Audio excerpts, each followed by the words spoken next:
Hello friends, good evening সবাইকে। তোমরা সবাই কেমন আছো? আমি তো খুব ভালো আছি। তোমরা তো জানোই আমি বড় মায়ের কাছে গেছিলাম, তো সেখান থেকে এসে আমি একটু ঢং করছিলাম। আর ভাবলাম ঢংগুলো যখন আমি করছি তখন তোমাদের সাথে একটু শেয়ারই করে দিই। তো এইটা আমি, হ্যাঁ, এই অবতার যাকে দেখতে পাচ্ছ সে আমি। হ্যাঁ, রিয়েলে আমি, কিন্তু এটা ফিল্টার দিয়ে আমি একটু বেশি পরিষ্কার হয়ে গেছে, আমি অতটাও পরিষ্কার নই। তবে যাই হোক, আমি একটু ঢং করতে ভালোবাসি, তাই আমি ঢং করছিলাম।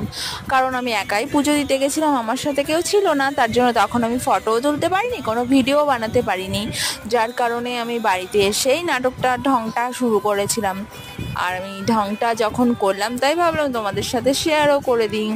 আর এই ঢংয়ের মধ্যে কিন্তু আমি তোমাদের অনেক পোজও শিখিয়ে দিয়েছি, কিভাবে ফটোগ্রাফিতে পোজ মারতে হবে। তো প্লিজ, তোমরা তো দেখলেই, তো এবার কমেন্ট করে জানিও আমার ঢংটা কেমন হয়েছে। আজকের মতো টাটা, বাই বাই, পরে দেখা।